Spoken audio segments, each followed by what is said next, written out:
Wednesdays. True and Trivial Talk With Matt and McGinty. Hey, this is episode 2 of season 2. Episode 2. That's right. If you keep up with those things, But hey, we are so glad you're here today. We're going to be talking about change. Changes. Change isn't always a fun thing to talk about. You love change. Just be honest. No, you don't. So we're going to talk about change today, but we're also going to do something awesome and something lame. We're going to be talking about Disney remakes. The live action remake. So they took the live action cartoon remakes. Yeah. Right, because they're doing that with like all their movies, right? Yeah.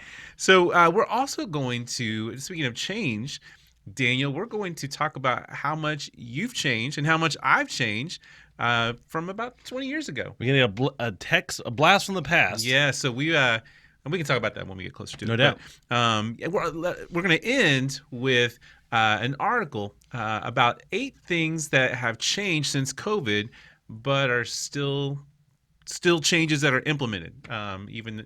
So And remind me when we talk about it, there's something on that list that is not going to change. Right. That I think they left out that I think we need to address. Okay. Well, we'll address it. Well, man, how are you doing? Dude, I'm doing good. Yeah.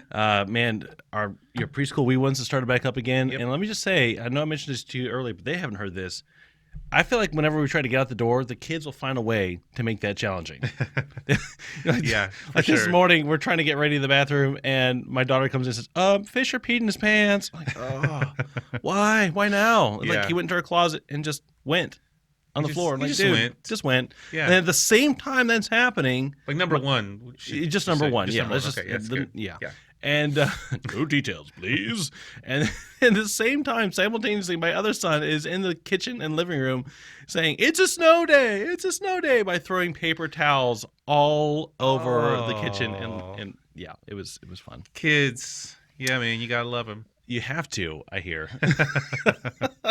Yes, we Kids, get to. I love you. We get to love them. You're the best. So, so speaking of kids, you want to jump into this Disney remake thing, or? Hey, I talked about my life. How's your life, man? My life's good. You guys went on a little road trip recently, right? Oh yeah, we went to Oklahoma to see my mom. It'd been a while since we've been there. My mom and my sister, and so yeah, it was a good Labor Day weekend. Those Monday holidays are always hard because you're trying to catch, like, they're nice, but then you spend the whole week trying to catch up for the day that you missed. And Right. So Yeah, it's all good. yeah.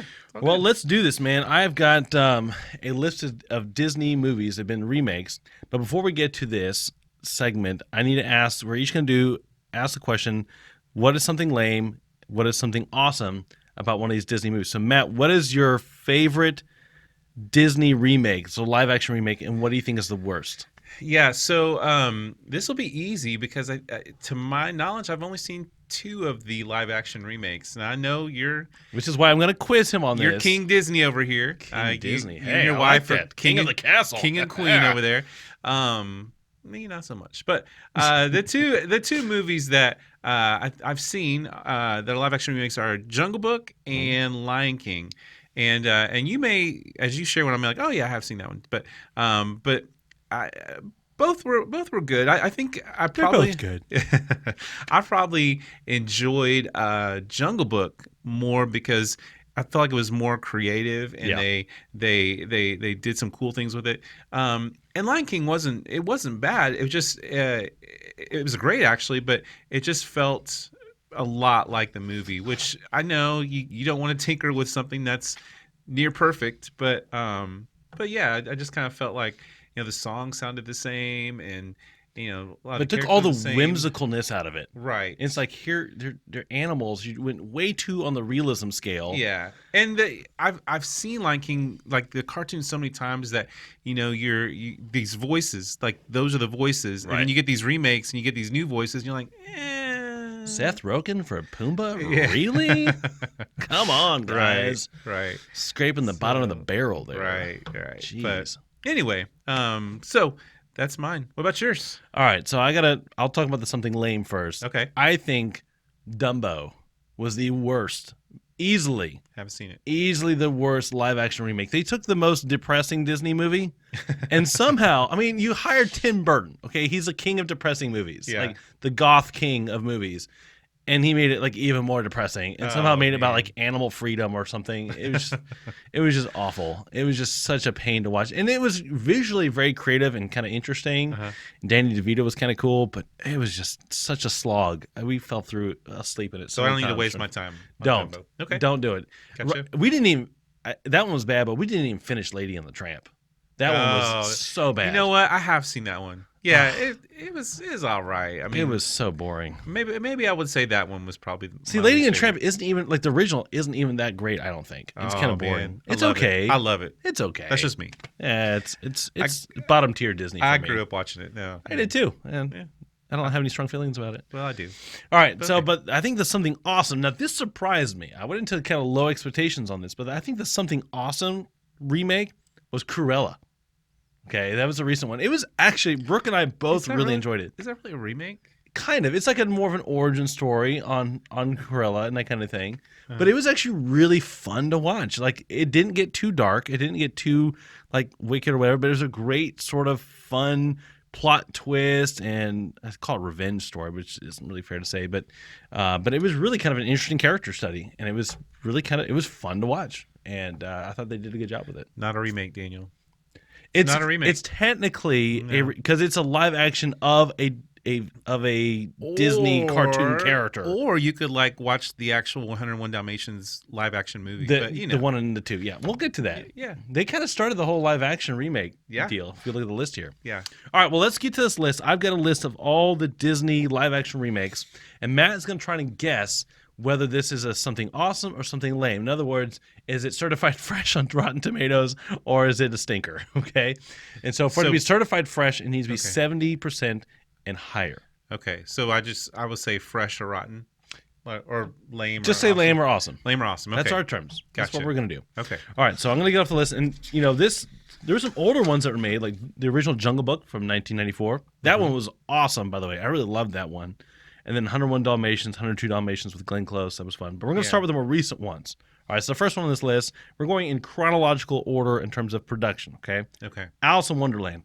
Awesome or lame? What do you think? That's another Tim Burton movie, right? Oh, yeah. I would say that was probably lame. 51%, my friend. You are correct. Okay, ding, good. ding, ding, ding, ding. All right, next one we got Maleficent. Now, this is kind of an origin story again to, sort of let's tell the story, but from the villain's perspective. Yeah, not interested. But Maleficent. Awesome? Awesome? Nope, 54%. Sorry. Okay. Even Angelina Jolie couldn't save that one. And for those of you who don't know, Maleficent is the origin story for Maleficent, the bad person from Sleeping Beauty. So, all right, and then we have Cinderella, directed by, what's his name? He used to do all these Shakespeare films. Yeah, it doesn't matter. How about Awesome? Awesome, something awesome. You're right, 83%. Yeah, I remember there was a good buzz about that. And that was a good one. That was an excellent one. All right, and then Jungle Book, the one. The one I loved. Directed by, what's his name? Which, he's doing The Mandalorian. Jon Favreau, yeah. So I would say awesome to that one too. And you are correct. Well done. 94%. That one was excellent. I thought Bill Murray was great as Baloo. He was. He was fantastic. All right. And then we got Beauty and the Beast. Oh. This is a tough one.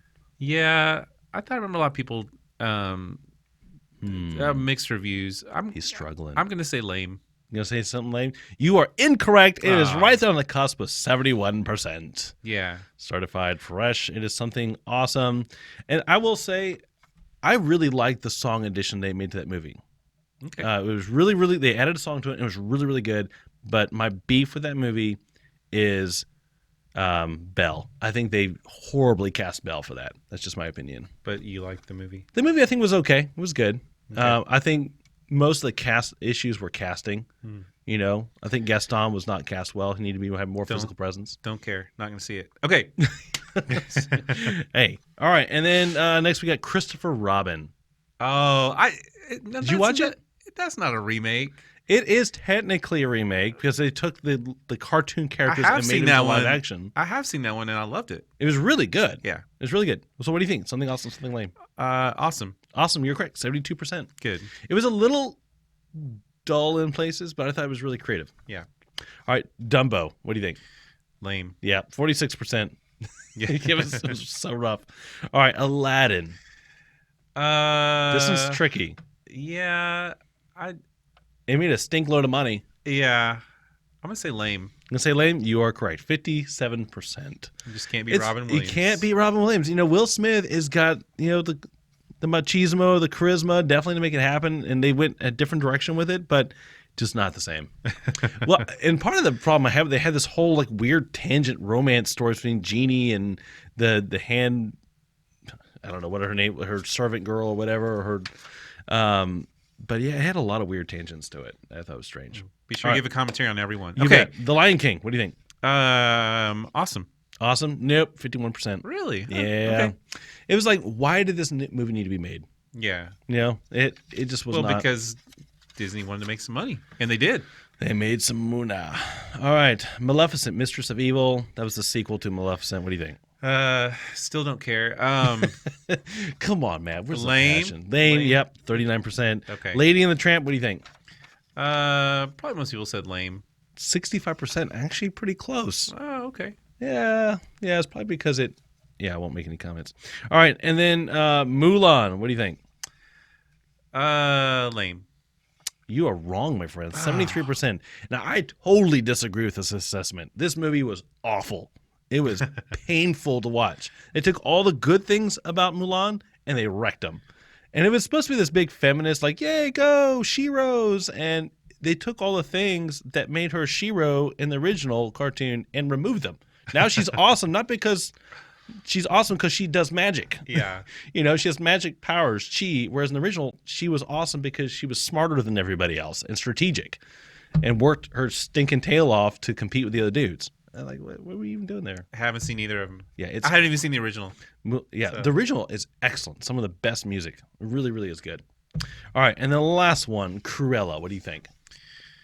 Are we talking about her again? Hey, it's the most recent one, dude. I guess people thought awesome. I don't know. 73%. No, sorry, 74%. So right there, awesome. It's awesome. Yeah. Not gonna sway me. It's still ain't gonna see it. It was fun to watch. So, all right, well, those are movies that have been changed. We're talking about change and whether or not you watch some of these remakes. Good luck to you on some of those recommendations. Now, we have got an interesting segment here where Matt texted a friend of his from 35 years ago, right? Yeah, man. And he sent me a text. So Matt hasn't seen this of his description of how he remembers Matt from 35 years ago. We're going to ask the question, has this guy changed? I hope so. Has this guy changed? I hope so. Well, if it's positive stuff, then maybe, those changes aren't there. So I've got this text. This text is from his friend, Henry Chan. Okay? I'm going to read you the text that he sent. It's a long one. So all right, I'm ready. Soak it. I'm ready. Sit there and soak this up. All right, here we go. This is Henry Chan. He asked me before this, blah, blah, blah. All right. We met 35 years ago. Our paths crossed church's youth group when I was in middle school. I was a refugee from Laos. My first impression was Matt was that he was friendly and approachable. Our church had a unique makeup of different ethnic groups: Laotians, Vietnamese, Filipinos, Native Americans, and African Americans, as well as Caucasians. Our Laotian boys often called him Buck Cow, which in Laotian means white boy. Yeah. Matt made everyone welcome. He always had that smile on his face. Matt loves people. He had a special way of connecting with them. I'm so thankful that God gave him this gift. He's able to listen and minister to people who might be different and not fit into mainstream demographic. I'm sure God used this gift to propel Matt to love the nations just as Christ loved the world. Wow. Has this guy changed? Man. I say no. No, well, this describes Matt to a T. Well, I appreciate that. So, man, Henry was I knew him as Hat. That was his original name. Henry is his name, and he's changed it to now. But man, he was one of the first guys that greeted me when I came into the student ministry. I think I was 7th grade, and he was like 9th or 10th grade. And I thought, wow, this guy actually cares. He's actually talking to me. He's older. He doesn't have to, but man, he continued just to love me, be a mentor to me, to be an example to me. We went through school together, and then man, we just stayed friends over the years. He was in my wedding, and so I love you, man, and I appreciate that. And he has some And, nice things to say about Matt. yeah, That's pretty cool. Well, I've got some for you. Okay. So tell us about Daniel Vance. Who's Daniel this guy? Vance was one of my best friends in college, and hopefully he feels the same way. But yeah, he man, one of the smartest people I know, and I used to love just hanging out and just having good discussions about Bible stuff and in college, and we'd play ultimate frisbee together. This guy was one of the most athletic people I know too, and dude could I remember he once caught a frisbee doing a cartwheel in the end zone. He was in the middle of a cartwheel and caught the frisbee in the end zone in an ultimate frisbee game. Yeah. Wow, that's Daniel cool, man. Vance, people. Daniel Vance, The wonder, the legend, the myth. All right, so let's hear what Daniel had to say about you. So 20 years ago, right? Yeah, 20 years ago. All right. Daniel McGinty was a unique character in college. Oh, that makes you nervous, right?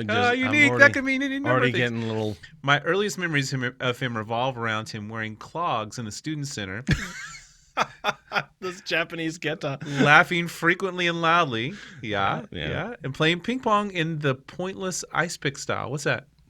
I would hold my ping pong paddle upside down. Yeah. Why? Just because. Okay. Why not? All right. I would still beat him every time. As I got to know him, I found him to be creative, fun, and godly. He founded our school newspaper. I also remember lots of dancing with himself. Dancing? It was Bible college after all. I've been told to ask you about the frogs in your car. Oh no! Yes, that was that the last thing he wrote? He did say many fond memories. Many fond memories. Yes, we had lots of fun hanging out.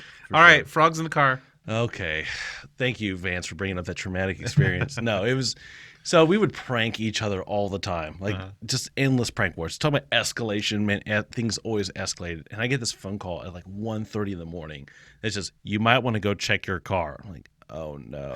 And I had this tiny little Honda CRX, the smallest car ever made, ever. Okay, it's like half a car. It's not even like a full car. It's like half a car. Someone sliced off the back of it. And so I go out to my car, and it's dark. I don't see anything. All of a sudden, I see something jump out the door. It's a frog. And I go out and get a flashlight and look, and there's just frogs, toads, just everywhere in my car. I get a bucket, and I catch 40 toads out of my car. 40! Where did these all come from? And I have a pretty good idea who it was. So I go to their dorm hall, and I just leave the bucket in their hallway. And... I think I dumped him out in the hallway for them to go catch again. And then I went back to my room and locked the door. And they come back, banging on my door with the bucket full of frogs. Open up the door. Take these frogs back. I'm like, no, I'm not opening up this door. Are you kidding? Jeez. So how did it end? So they left the bucket in front of my door, and I just took that bucket and dumped it out in another hall that no one liked. And so I just left the bucket in their hall and let them chirp till the wee hours in the morning. But the worst part was I did not get all the frogs. I found some in my car 3 days later. It's funny, man. One of them was dead inside the wiring behind my dashboard, and one of them was still alive where the spare tire was in the back because it would leak. My car would leak, and so the rainwater would collect in the spare tire spot. Drinking water. And so I was just kind of chilling there in the back of the car. Yeah, good times. Oh, that's cool, man. So have you changed? I mean, based on the creative and fun. Laughing loudly. No, you haven't changed much. You haven't changed much. I'll tell you, your friend had so many awesome things to say about you. None of this quirky stuff, but hey, we'll take it. Oh, there was definitely was quirky stuff. Well, Daniel Vance, thank you for taking the time to write that text and share some of his memories. Good times. Yeah, man. Back at CIU, Columbia International University. It's fun saying, hey, I went to Columbia University. Whoa. Not the Ivy League one. No. Oh, yeah. The tiny Bible college. Well, cool, man. Well, hey, let's jump into this last segment. What we're going to be talking about with this whole theme of change is we're going to be talking about how churches have changed since the pandemic. When that happened, churches had to rethink how they do ministry and had to get creative. But some of these changes are not going to change. Right. They're changes that have permanently changed. Yeah. And so we're doing eight of them. And so, I thought I'd share some of those with you. And I'm going to jump right into this. And the first one. And where's this article from? Oh, this is Tom Rainer. Okay. And this is the title of it is 12 things churches changed during COVID that they are keeping after COVID. Okay. But we're only doing 8 of them. So, Yeah. First of all, digital giving. And man, I'm going to pitch that to you since that's your wheelhouse. So, yeah, go for it, man. This is something that we changed. We had digital giving before I came here, but it was not super effective. And so we really did a good job integrating that into our church giving culture. Mm-hmm. So when COVID came, I mean, we were ready. Yeah. And our digital giving increased, I think, by 33, maybe 50%, I think, after COVID, because it became like a primary way for a lot of people to give. Yeah. So what I love about it, just personally, is I can do reoccurring giving. And so I will never forget. It's like planning a date. If it's really important, I'm going to schedule it, put it on the calendar, and make sure that it happens. Right. And so the worship happens in the planning is kind of the way I look at it. Yeah. But also just be able to use it for paying for events, or if you want to go to a youth thing or buy a book for your class, it's super handy. So it's good, man. It's good. Next one. Yeah, next one is no passing of the offering plates. Yep. They're not doing that anymore. That's not true for us, though. Oh, that's true. Hey, we brought that back. Yeah, that is true. We did that. Some churches may never pass from the offering plate again, but we've really strongly felt like that should be incorporated into the way we do worship. Yeah.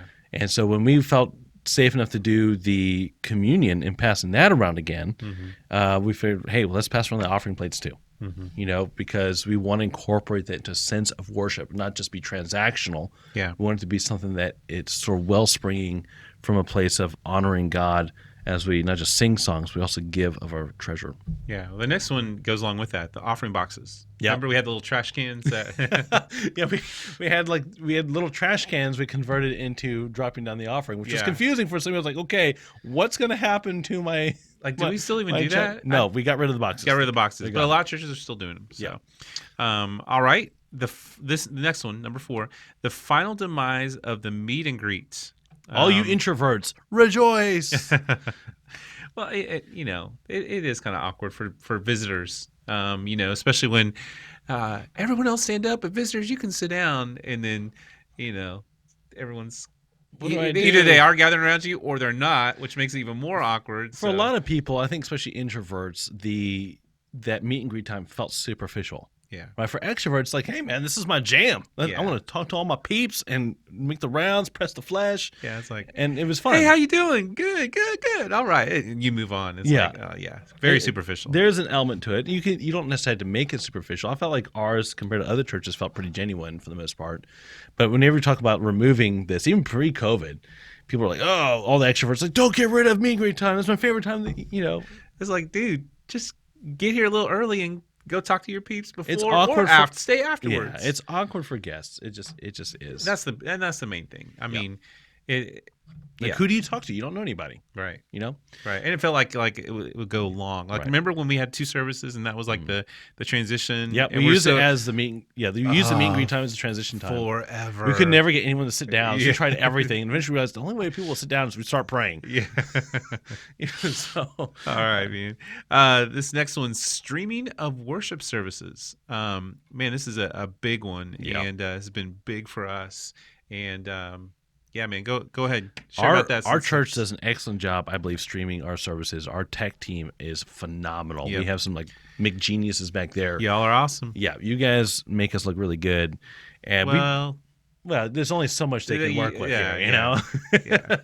But it's we had invested some in the cameras and technology, but after this, we really invested quite a bit into it to have some quality cameras and make sure everything was sounding good. The big investment was make sure there's 2 soundboards. Mixing for live streaming is very different than mixing for in-house. Yeah. And I watched some other churches' live streams, and you can tell immediately if they have a second mixing board or not. People will put up with bad visuals, but they will not put up with bad audio. Yeah. Period. If the band sounds horrible, it's painful. Yeah. It really is. Bad visuals in every church's live stream. Even the tiniest churches that have only 50 people in the church, their live stream are finding a way to do it. Yeah. Because they've had to. One of the things that impressed me was how quickly our tech team made that happen. Yeah.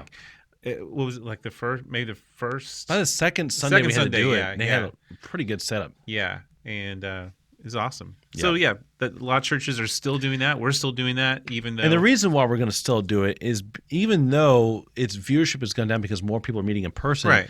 it Just the enables us reach to of it. reach Yeah. a lot of people. For sure. The algorithms for Facebook and YouTube are really geared to prioritize live streams. Yeah. So it's really a great tool. Yeah.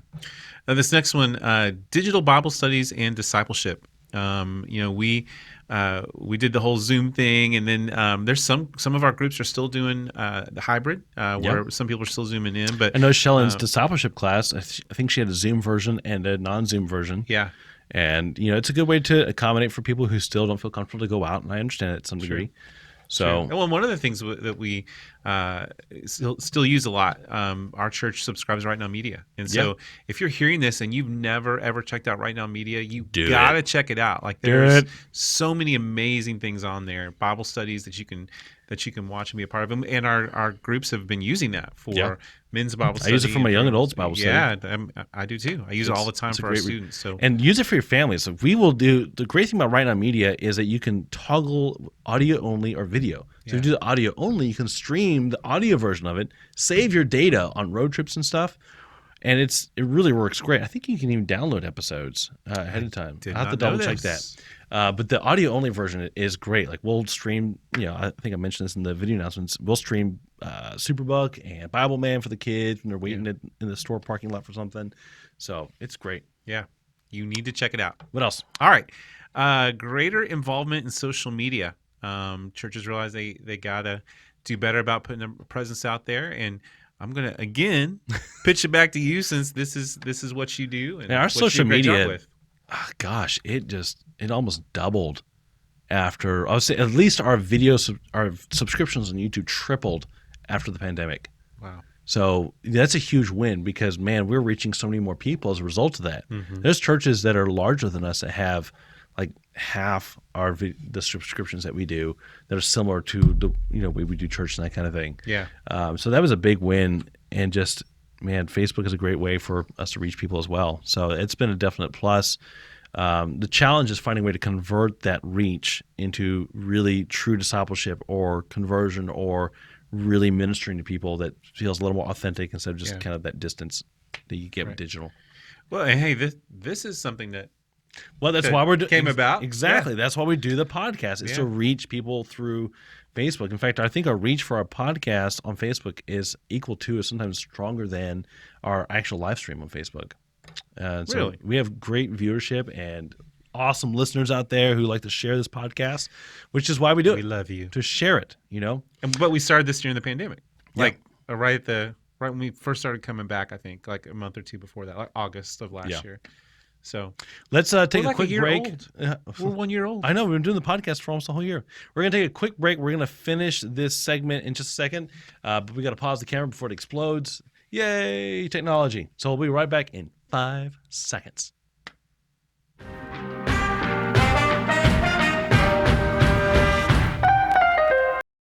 All right, we are back. Matt, let's wrap up this segment about churches and how things have changed through COVID and what's not actually going to change. These changes are sticking around. So the last one I've got is more intentional hygienic efforts. When churches began to regather, they offered a number of hand sanitizer stations and took many hygienic measures.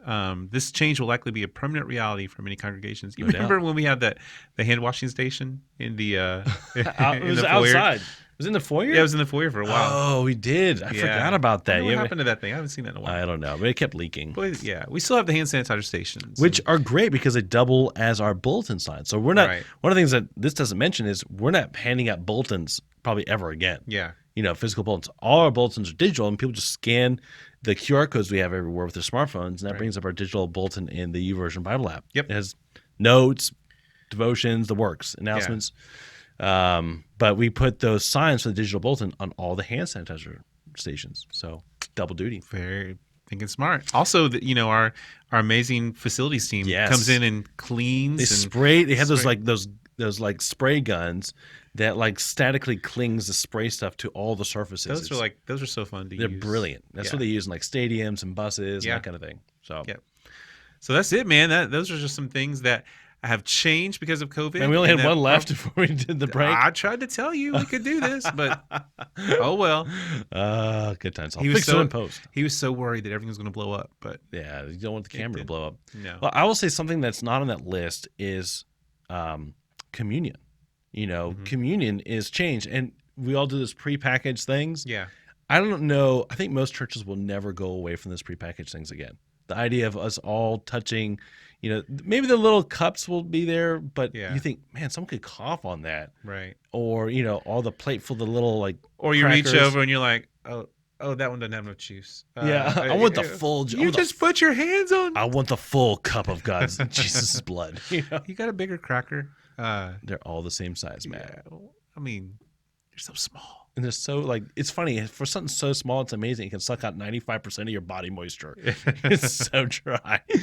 But yeah, I don't think that's going to change. The interesting thing is the way that we do communion now, or pre-COVID with the little individual cups and the individual pieces of bread, that changed because of the Spanish flu pandemic in 1912. So before that, most churches still use the same cup. Everyone passed around the same cup. Yeah. And it broke off from the same piece of bread. Yeah. So after that pandemic, they moved to individual cups, individual pieces of bread. I think you and I have a similar story. We have another minute or two. A similar story where you're holding like a chalice of juice. Yes. And where people came and they would dip their bread in it.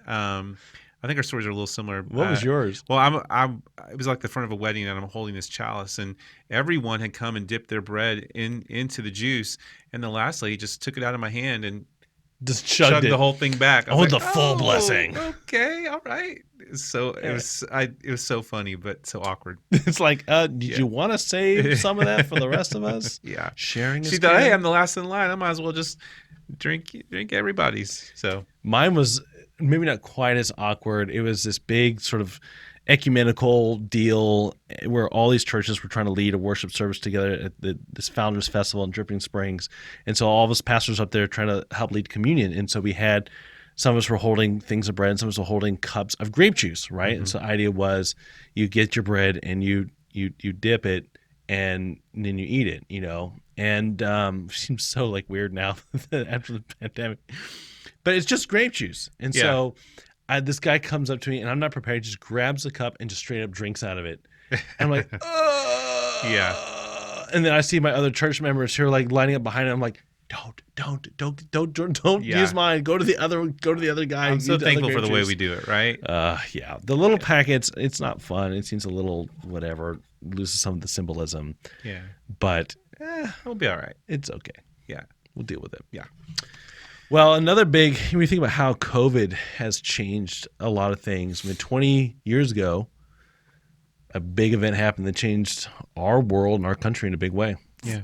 Yeah, 9/11. I remember I was on my way to work, and I'd shown up at work, and my friend had his TV on, and he said, "You know what's happening, right?" And I said, "What?" And he showed me, and that first image of, or actually, what I saw was the second plane that flew into the towers. And so did you watch that happen live?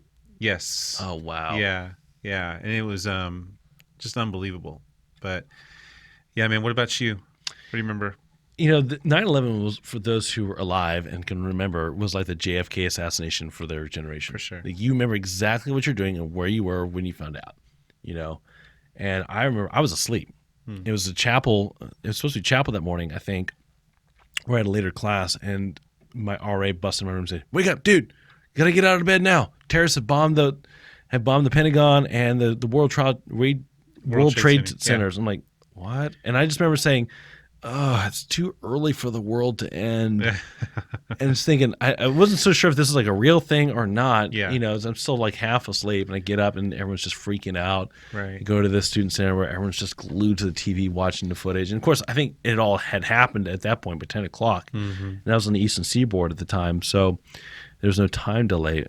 We're just watching, going, "Is this real? Yeah. This is unbelievable." Right. Just being flabbergasted at it. Yeah. But man, it was. I still remember just, of course, all the events of that day, but then just, kind of the spirit of the nation after that. I mean, there was definitely a sense of church was really full that Sunday. Yeah, man. for sure. for sure. I just remember for the first time feeling like you said, the world's going to end. There's this threat, but to see our country come together for a week or two, but just to see that spirit, and it stinks that it takes something like that to break us, but God allows that to humble us and to realize that we definitely need Him, and we're not in control of what happens in this world. So it's true, and we have the Homeland Security to thank for this afterwards, and being formed, and TSA. And do you remember how fun it was for people to meet you at the gate at the airport? Oh yeah, it was a blast. Yeah, I hate that we still don't get to do that. And it's a big deal for us as kids too, being missionaries. We would, come home to the States after being away in Japan for 4 years, and there'd be all these our church friends with banners waiting for us at the gate, coming off the airplane. It was not anymore. It was a big party. It was so cool. It's like you gotta walk through the airport, go down to baggage claim, and they may be there, they may not, but yeah. But. Well, thank you all so much for joining us today. And this podcast episode's a couple days before 9/11 20th anniversary. Remembering those who have sacrificed for our country, I think is huge. As we pray for those still trapped in Afghanistan, I think is important. Absolutely. Be in prayer for those people over there. A lot of people still trying to do good and rescuing people amid some very difficult circumstances. Yeah. I think it's my turn to pray. It's your turn to pray? Yeah. Well, let's go ahead and pray and close this out. Dear Heavenly Father, you are incredibly good to us, and we do not deserve it. Lord, we know as much as things change around us, as we change and the world changes, culture changes, how we think about things change, you don't change. You are a fixed point. You are our North Star and our anchor amidst a storm and sea of change. Help us to be flexible and comfortable with changing what needs to be changed, as we need to mature and grow in our faith, as we need to think about doing church differently if we have to reach more people for you. You've called us to reach as many people as possible, to rescue as many people as possible. I pray you equip us to do that we trust in you to do that, and trust in your principles that never change. We pray all this in your name. Amen. Amen. All right. Hey, we're so thankful for you guys, and thank you for taking time to listen or to watch. And so you want to tell them how to? I will tell you. I will tell you all the ways. All the ways you can watch us on YouTube. In fact, if you watch us on YouTube, man, hit that subscribe button. Click that little notification bell, and if you want to go to the next level, leave a comment. The more you guys talk about this and leave comments, in fact, share some of your memories about, if you remember 9/11, share those in the comment line. We'd love to hear where you were and what was happening with you. Maybe something fun you remember about from college that maybe has changed now. Who knows? Or even your favorite Disney remake. Your favorite Disney remake. But leave it in the comment section. Just don't say Cruella. Just not a remake. Hey, it was okay. Okay, it's a prequel remake-ish thing. We'll get back on that. But you can listen to us on Spotify, iHeartRadio, Stitcher, Google Podcasts, and of course Apple Podcasts. And if you listen, please hit that subscribe deal or whatever you do on podcast Apple stuff to make sure you always get the latest episode. Do it. Subscribe. Yeah. And last but not least, leave us a review on Apple Podcasts. That's huge. If you are being a Superfan category, leave a review. So, anyway, I think that's Hey, let's wrap this thing up. We'll see you guys maybe next week or 2 weeks. We'll see. See ya. Bye.